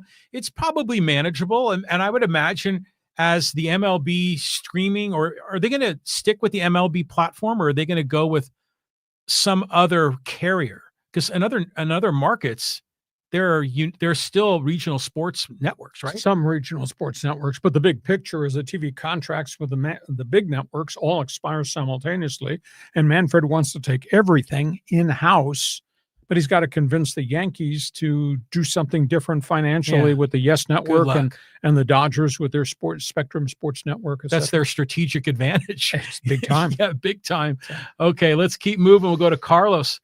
LA Kings, 24 points in first place. LA Lakers, 10-4 in first place. And the LA Rams, 8-2 in first place. LA is on fire. And you did mention Dodger World Series ring. Right. So, yeah, they're doing really well in the Los Angeles market right now. I don't think the Kings can continue to play at this pace. I still think there's good hockey. There's lots of hockey still to come. I woke up this morning and it dawned on me, Kings are in first place in the Pacific, and the Ducks are in second place. We haven't seen that whenever. Yeah, but it's November, right? That's right. But it is nice. Yeah, it is exciting. I mean, it really is. I mean, the Kings have been good, and they've always been at the top or near the top of the division. But now the Ducks are finally in contention. So who knows? We could have a magical season here in LA. Oh, Carlos, you're feeling good about yourself in Los Angeles, aren't you? Okay, thank you. Okay, let's go here to HB Jeff. I assume that's Huntington Beach. Hey, good afternoon, Lee and John. These November 7:30 p.m. college football kickoffs on the West Coast are ridiculous. What's your reaction? Well, I might be old school, you think? College football should be at 1:30 every Saturday afternoon, but we got TV contracts and mega rights fees deals and all these networks, and so everybody's picking and choosing when to place the games and this window, that window, etc. So I don't like 7:30 games, especially if it winds up being, because everybody throws the football, winds up being a 4-hour game. That's a really long football game on a Saturday night. But that's the business of football, and it's all mega money now, and things have changed. You have to adjust to it, adapt to it. I'll be intrigued to see if Saturday afternoon football in the new look Pac-12 becomes more afternoon football than late night football. And nobody on the East Coast is watching. You can scream and yell, hey, we got a Pac-12 window at 7:30. The whole nation. Well, who the hell in New York City or New England is going to watch Pac-12 football at 10:30 back east? Oh, there's some people, gamblers for sure. Not many, but I used to always think that. It's like, when we have these late games, the game starts at 10 or 10:30 back east. It's over at 1 a.m. Who could stay up that late? And now I'm older and I can't stay up late enough for a 7:30 start on the Pacific time zone. So, it is late. I mean, the thing about college football, it's so neat. It's kind of like a lot of magical things happen. The scores will, like it was like Texas A&M being down 30-3 and roaring back. And you get when you have that kind of craziness on the field, it's fun when it's during daylight hours, because that green grass, the color of the uniforms, the fans in the stands, it just has a different vibe during the day. So, yeah, I kind of agree with you there. We'll see where it goes. Okay, thank you, Jeff. Okay, let's go here to Chris. Padres can relax a bit about their perceived lack of pitching. They just re-signed the 2024 Choi Dong-Hwan Award winner Kyle Hart. That was a vital first step in their hopes of winning the West next year. Well, they didn't pick up the $5 million option, so he probably signed for the same amount he got last year. I will say this.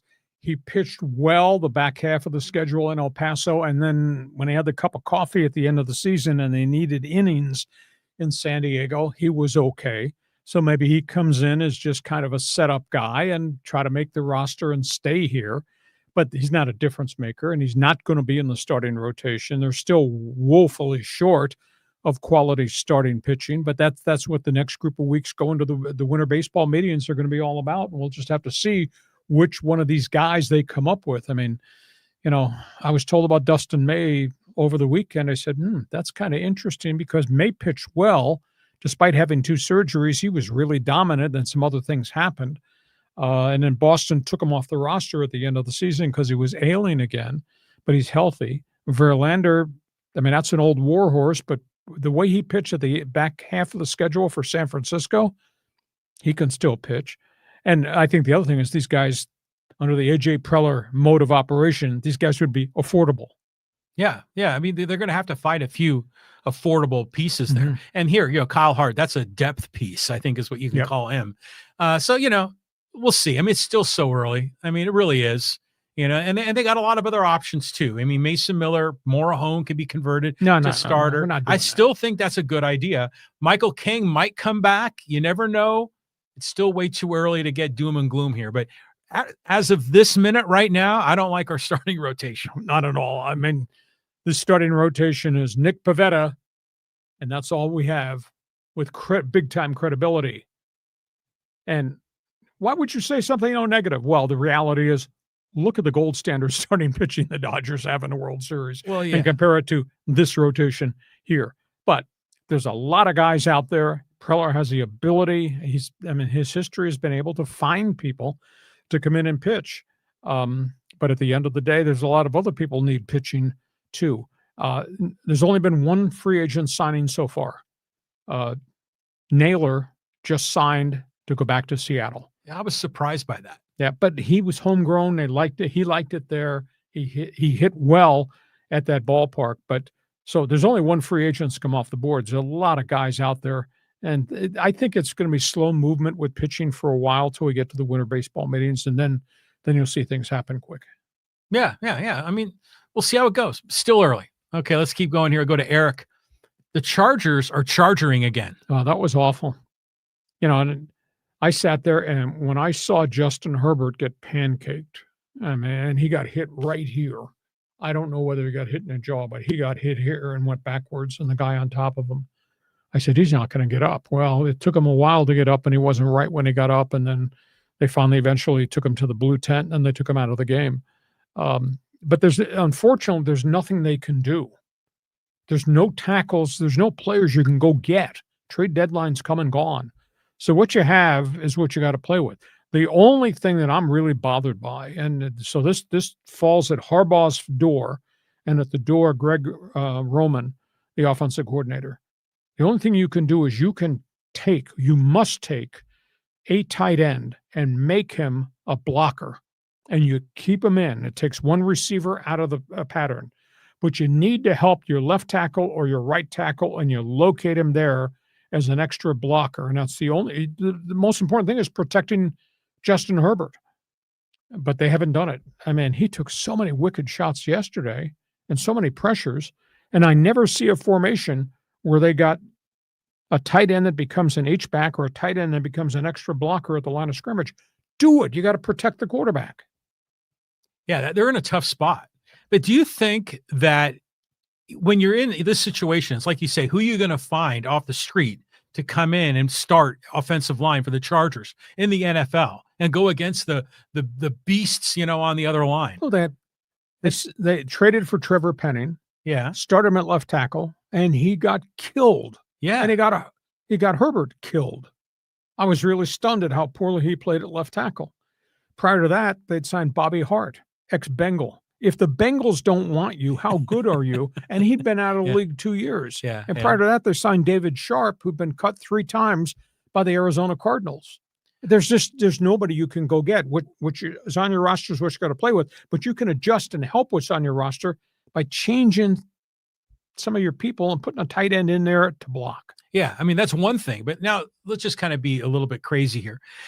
Since there are no really good options off the street, there's probably no good options in, the depth chart, to go in to play offensive line. What if they got like the third string guy that was like a pass rusher, or maybe even like a linebacker? Do you think you could throw them in? I mean, their athleticism might be, and their football IQ might be enough to do that job. You're talking about taking a defensive player or make him it's just in an emergency situation because their options are very limited. To take a defensive tackle and flip him and make him an offensive tackle, you couldn't do it. There's not enough hours in the day to teach him the techniques that need to be done. one of the things that could help, what's the kid that wears number 44, who's a fullback and a defensive tackle? But he played a little bit of offense. But I've seen him at fullback totally whiff on blitz blocks and get Herbert killed. But that's the type of guy you would have to have. And the other thing that makes it complicated is they don't have tight ends that are physical blockers. They got tight ends who are pass catchers. The Gadsden kid, and Disley. Those guys are down the field. They're not guys that stand in the line of scrimmage. You're going to punch a pass rusher in the mouth. They don't have multiple tight ends. Just thinking about, teaching the skills of offensive linemen to a defensive lineman or someone like that. Have you ever seen the video clip of Kevin Durant in a gymnasium trying to get past an NFL offensive lineman? And it was impossible. Yeah, he was just the blocking technique was just, he couldn't even stop one of the best NBA players of all time. That just goes to show you, it is a unique skill. Yeah. By opening day next season, everybody will be back. Everybody will be back healthy, and they'll have another draft. But they're the Chargers. And those guys are hurt right now. Yeah, it's just something always goes wrong. Okay, let's go here to Michael. Hey, will the football Aztecs make the college football playoff if they win the next 3 games, including the conference championship? It's a nice thing to think about. I just think it's really hard. Strength of schedule is going to come into play in this. They haven't played a great schedule. You still got the teams from the AAC. You got the off the top of my head. Memphis lost, so that's kind of hurt them. Tulane is in this mix. They play a tougher schedule than, say, San Diego State has. A whole bunch of other dominoes would have to fall off the table, I think, for SDSU to get this to happen. But they're playing really well. I mean, they're 10-2. They could be 10-2 by 2 weeks from now, what a turnaround. So I would hope this community support this thing, because this coach has flipped this thing pretty damn quick. And this coach did the exact same thing at Kent State. And that situation was more miserable than San Diego State was when he first got there in the Mid-American Conference. But I think it'd be a long shot at best that they would ever get any consideration. Well, they would need some help. I mean, I think James Madison is kind of up there. Yep. There's like 2 or 3 teams that are probably ahead of them in the pecking order. Just forget about that for now. We got San Jose. That should be a relatively easy win. On the road in Albuquerque is going to be tough. And then assuming they win those, whoever they play in the Mountain West Championship game is not going to be a cakewalk. No, but whoever they play in the Mountain West Championship game, it's going to be either Boise, Fresno, or Hawaii. They've already beaten. Well, they didn't beat Hawaii. It might be a return of Hawaii. But Hawaii doesn't play well stateside. It depends where they are, which time zone. Yeah. As long as we're talking Aztecs, let's get our good friend Aztec Mike in here. How about those Aztecs? Our fans were loud. Boise fans were not. A win with 2 fans. There is still a win. First place is first place. It was a tough night for a big game, with all the rain in the forecast. But they slogged it. I mean, and they powered up, and they played power football. And this thing has gotten progressively better and better. And for the most part, they've stayed free of injuries, although I don't know about Jordan Napier. He was having an MRI on the weekend to see whether this is a significant knee injury or not. A little bit disturbed that the quarterback has kind of regressed. I'm not saying about Saturday, because it was hard to throw the football in the rain and all that. But, the week before, he was 10 for 27 out on the island. So they've got a little bit of work to do there with Denegal, but they got another year with him at quarterback. But collectively, this is just neat. I mean, for them to go from 3-9 and really be bad to be sitting here with the potential to be 10-2 and playing a championship game. I hope this community responds. Who made some plays in that game was Chris Johnson. Well, he always has. He's been doing that all year. But they were saying like how they rarely throw to that side, but when they do, or when they run that direction, I mean, it's a smackdown. Yeah. I mean, that guy's tough. I mean, they're saying maybe he's going to play on Sunday. Yeah, he'll get a chance, and we'll see. But offensive line has stayed intact. They were such a wreck a year ago with injuries, and they've started pretty much the same 5 through the whole season. Huh. In the defensive front, a bunch of unsung heroes. They're playing pretty well. Back 7 on defense. Get there fast, get there in a foul mood. They do. Hey, by the way, speaking of Aztecs playing on Sunday, did you see Josh Allen's press conference praising Aztec Terrell Shavers? Yeah. And the work he's doing as a receiver, special teams guy, working hard, even started on the practice squad. Now he's getting reps in big time games. Yeah, they've had wide receiver problems in Buffalo. Some of the guys have regressed and they've benched some guys, and Shakur is their star, but he hasn't been very consistent. And Keon Coleman, who I thought was going to do really well second year, he wound up getting benched because he was late for practice, and they said, screw you. His own teammates said, you don't want to be here? You don't want to do what we're doing? Screw you. So, but Shavers, he was a transfer in from Mississippi State, I believe. Yeah, he was. And he didn't play a lot till his last year, caught some passes. He was the leading receiver yesterday. I think he caught 4 for maybe 100 yards. Good for him. Yeah. That's special. So, okay. Hey, Mike, get some of your friends out here. Let's see what the 10-2 looks like. How does that taste? Boy, that'd be cool. It would be. Okay, here's someone taking a shot, Lee. Hey, Lee, I'm trying to grow out my stash like yours. Too bad I'm only half the man. Oh, you'll get better. Just keep working at it. Okay. Hey, this is a new guy here, John. Hey, he goes, Seidler's legal travails, while details sketchy, likely a factor in the sale. I don't sense financial stability with the current owners, TV package, need a visionary leadership to build future success. I think you need somebody with bigger, deeper pockets. And that might be one of the many names that we've thrown out there. And there'll be some other people who will surface along the way. Baseball will be very selective. But the positive, this market has proven itself that this is a big-time baseball market. The other reality is the cost of owning a franchise today. And maybe it was just too big for the Seidler family. And because of the expenditures they had to make for the contracts that they signed, and the money is now committed going forward, and it's only going to get more expensive as they go. It just may well be the Seidlers said, we just don't want to continue to do this and have to operate where we make cash calls, etc. Because I happen to think, John disagrees with me, dummy. I happen to think that this market is financially tapped out. Tapped out. I mean, you've raised your prices 57% in 4 years or 5 years. That's a phenomenal pay hike. So I don't know how much more they can squeeze out of the market. Padres got all upset when I said, why are you taxing the fans' loyalty with the last pay hike?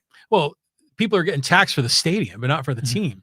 Squeeze out of I mean, come on, they're spending money. I mean, you can't complain about ticket prices and then get upset about nearly $1 billion in future contracts. I mean, pick a side, you know?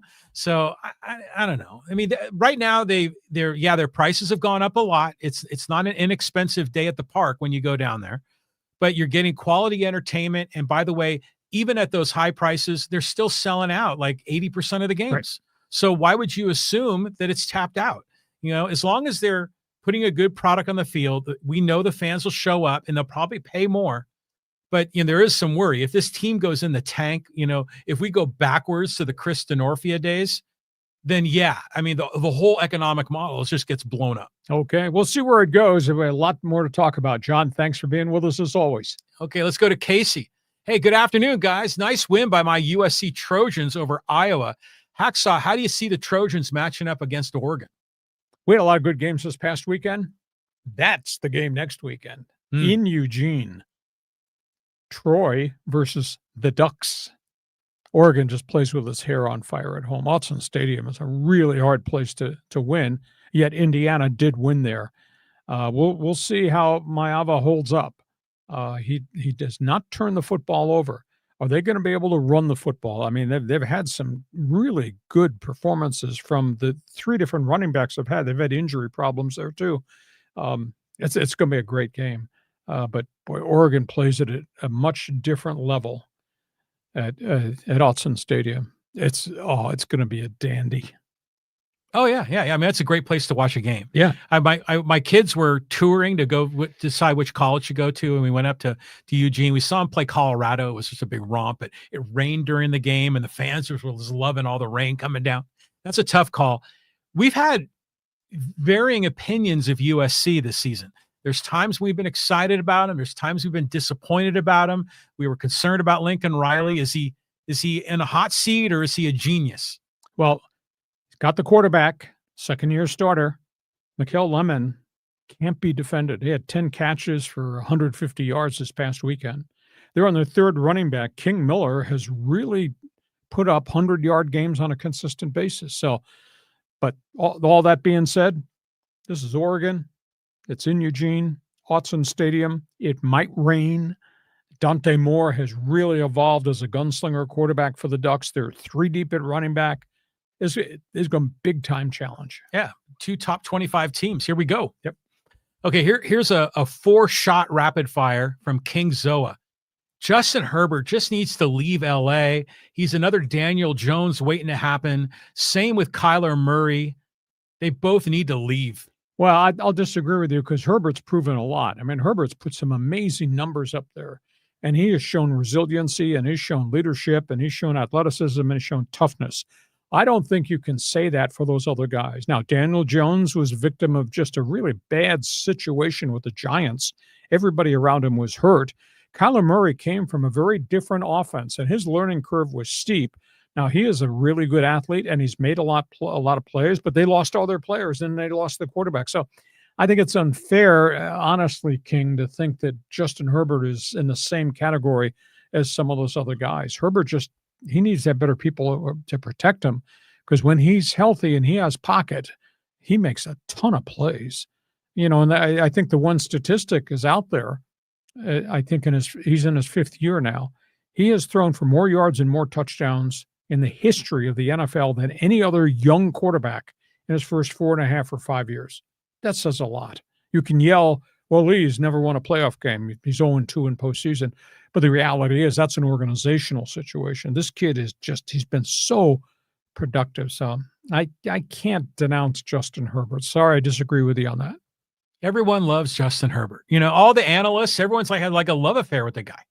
You know, I mean, is he productive? Does he win? Well, yeah, he's got all the attributes. He's even, you know, with all the TMZ Hollywood celebrities these days. I mean, everyone loves Justin Herbert.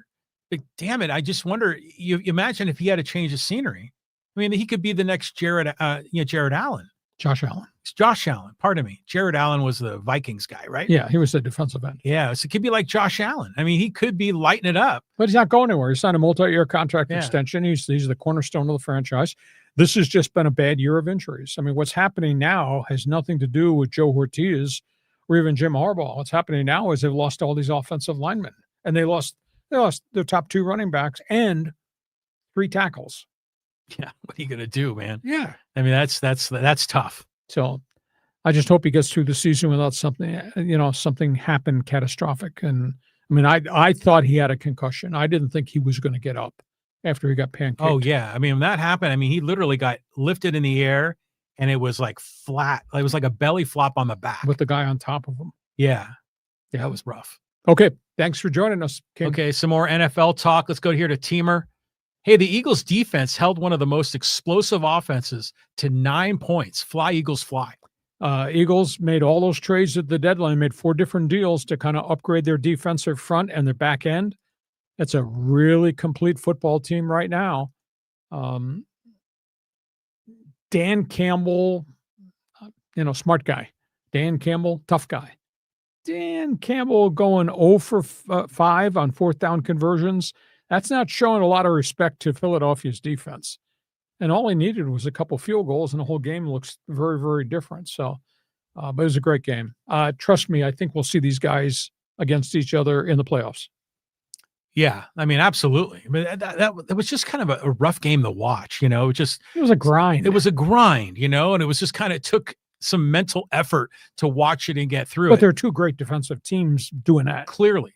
But remember the Philly, their defense wasn't good, and all of a sudden it's become great. Well, byproduct of the trades. They made 4 different deals to get players in and around the trade deadline. If you hit the rewind button and you recall back in the early season, I kept asking a question, why did they get rid of some of the guys they let a whole bunch of free agents leave as unsigned guys, young guys too, that are starting other places. And I said, boy, that's a lot of young talent to let walk out the door. And then they started the season and played really, really poorly defensively. I said, see, I told you so. Yeah, Saquon Barkley isn't what he was, though. I mean, what do you think the reason is for that? Injuries, offensive front. They just lost Lane Johnson, Lisfranc fracture right foot. He's their top tackle. And they've had problems with the guard, and they've had multiple injuries to Juergens, the center. So it's just not the same collection. Last year, totally healthy. The whole season as Barkley was going crazy. This year, there's different people having to start because these guys keep coming in and out of the lineup. It's funny you said the word Lisfranc. I remember that was in the best 15 with Kyler Murray, right? Didn't he break his Lisfranc in his foot? He's got a sprained foot. I don't know if he fractured it, but Lane Johnson's got a bad foot injury now. But I had to like look it up, to find out it was like a bone, like one of the many bones in your foot. Yeah, it's become a more common injury in the NFL, more significant injury too, because it doesn't heal. They say sprained foot, and you walk around hoping that it's not a Lisfranc sprain. Interesting. Could be like a dislocation. All right, man, a little medical stuff going down here in the podcast. I did not cut class that day. Okay. Hey, let's go talk some Lakers with Michael. Hey, when LeBron comes back with the Lakers, now 10-4, will it make team chemistry better or will it get worse? I think it's going to make them better because there'll be another scoring option there. I mean, Luka and Austin Reeves are the ones that are carrying this thing. I mean, Luka's had 4 games of plus 40 already this season. And Austin Reeves, I think, has had 3 mega games. Aiton has had a couple of good games. Hachimura's had 1 good game. Hachimura's hurt now. He's got a calf injury. So, no, Luka becomes another scoring option, and we'll just see how they distribute the ball. Does everything run through Doncic, or does this thing start to run through LeBron? So, I mean, they're playing well right now. Haven't played a lot of good teams. Also, they went on the road and got their ass kicked. So this is not fait accompli that they're going to have this first-place season here either. What was it, last Friday they went into Atlanta? Atlanta's without 3 starters, and Atlanta buried them. How's that possible? The Hawks, man.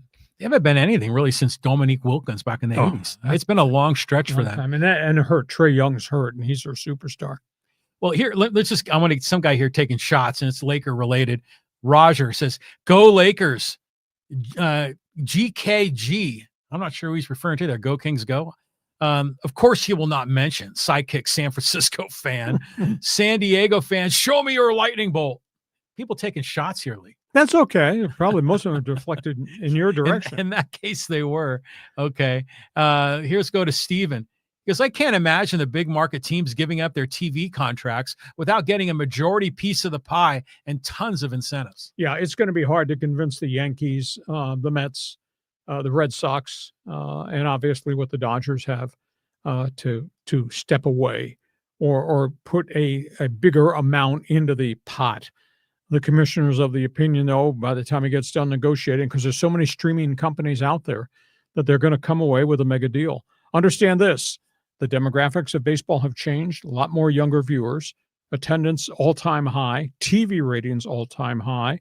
The whole globalization of the game, a.k.a. what's happened in Japan, all-time record.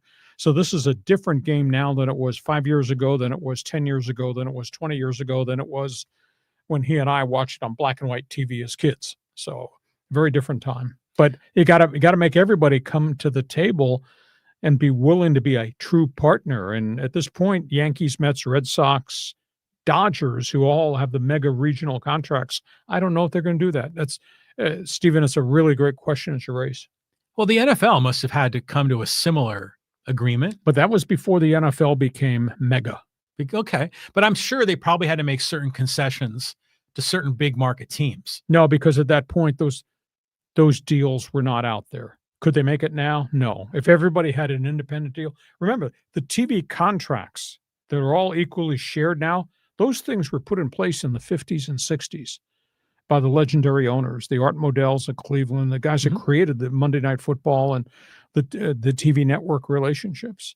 So this sharing has been in place since the 50s and 60s. And look where the NFL is in terms of growth. Jerry Jones has tried to change it and been voted down, that we're not going to do this just because there's a few odd teams that are led by rich men who think they can reinvent the world. We're not going to do that because that's what's made the revenue share successful in the NFL. Well, like take the World Series, for example, and it's being broadcast in Japan to a huge audience. Now, the MLB is going to get a slice of that. Yes. Okay. And then I would imagine that would be equitably distributed amongst the 30 teams. Yep. Okay. So this is part of, how is San Diego, are they tapped out as a market?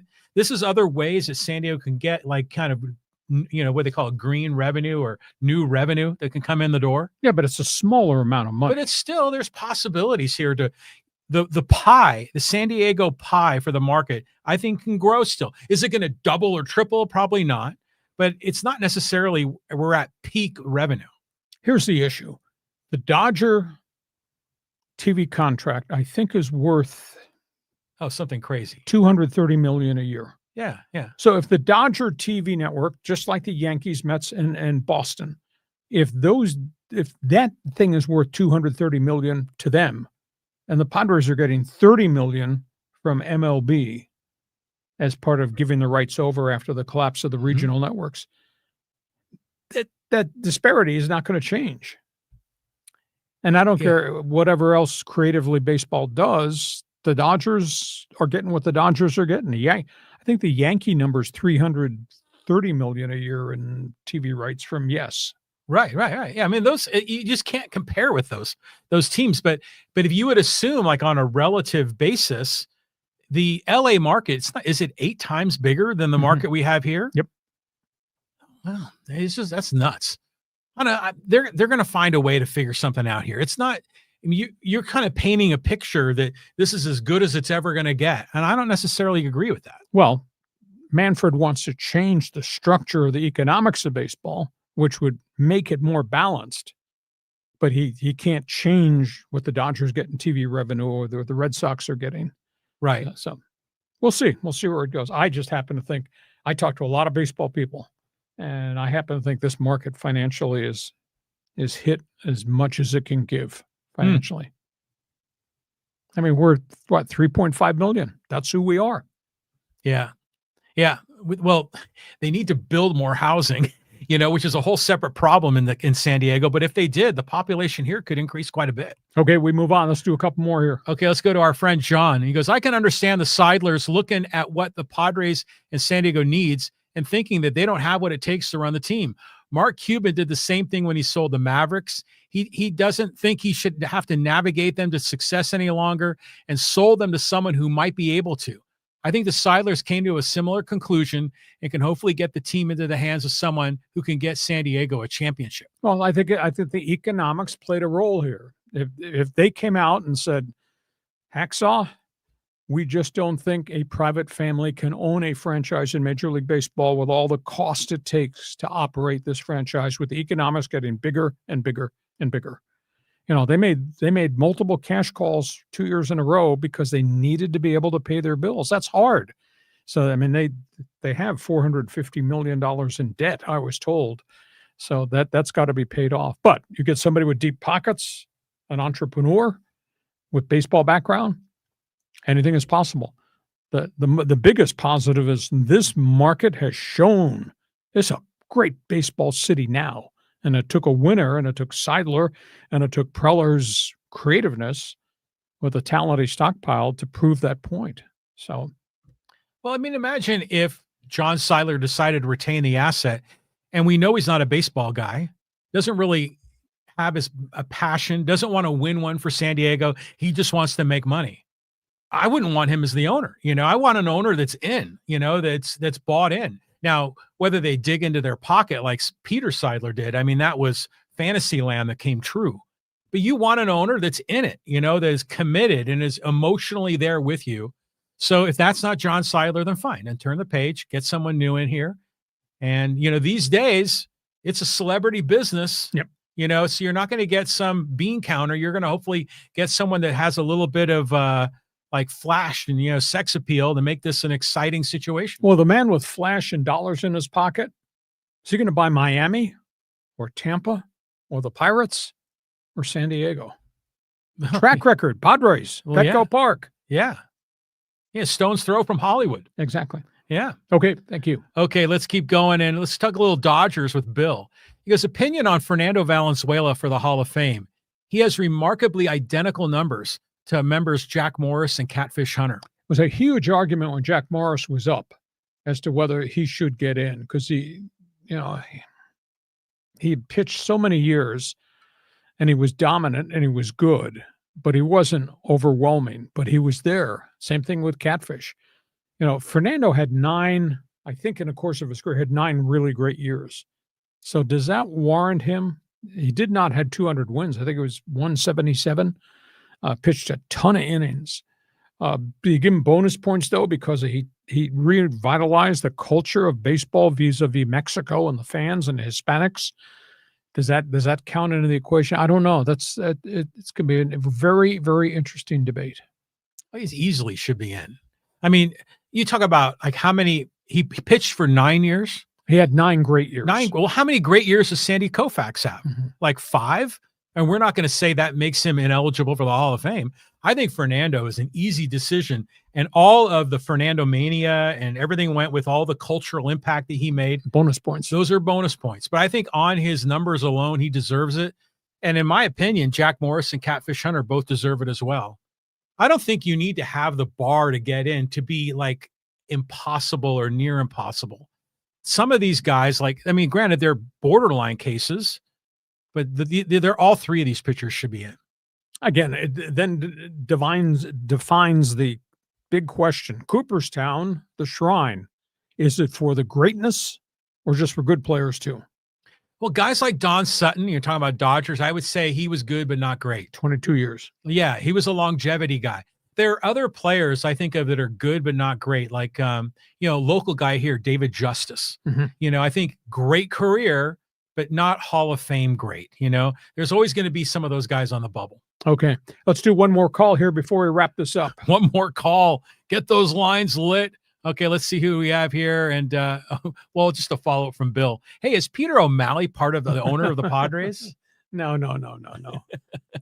Peter's a great gentleman, one of the really special people in the history of baseball. Very different from his father, Walter. I've read so many books on the history of the Brooklyn Dodgers, and Walter O'Malley was ruthless. Peter O'Malley was cut from a very, very different cloth. And Peter Seidler, who's part of that O'Malley family, he was cut from some of the same cloth as Peter O'Malley. Peter O'Malley, one of the classiest sports entrepreneurs I ever met. Yeah, I never heard a bad thing said about him. And again, that's a prime history lesson. Family.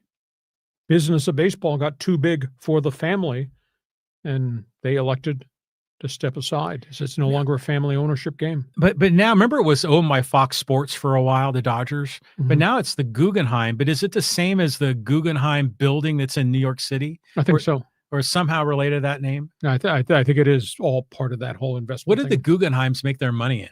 It sounds like one of the old robber baron families, like Vanderbilt or something. You got me. You ever see the Seinfeld episode where George Costanza says, hey, the Guggenheim? I designed that. We will close on that. Okay. I apologize for the guy from left field. Hey, listen, we hope you enjoy this podcast. We're here Mondays and Thursdays at 1:30. I invite you to go check my website. I want you to check it every day. You won't believe the volume of information there. Just go to LeeHacksawHamilton.com. Share. Tell everybody what we do Mondays and Thursdays at 1:30. Subscribe. When you subscribe, you'll get the alerts every time we put something in addition up on the YouTube channel. Give us a thumbs up, give us a 5-star rating, hit the follow button. It really helps us grow this. We'll be back here Thursday at 1:30. John, take a deep breath. Quit saying stupid things on my podcast. Have yourself a great day. Enjoy Monday Night Football, and we'll catch up to you Thursday. Raiders, Cowboys. Here we go. Silver and Bleak on your TV against Jerry's boys. Have yourself a great day. We'll see you come Thursday. Thanks as always for joining us on Hacksaw's Headlines. Join us again for Hacksaw's Headlines on YouTube, Facebook, and Twitter. And find the audio version on your favorite podcast apps. For more content, go to LeeHacksawHamilton.com.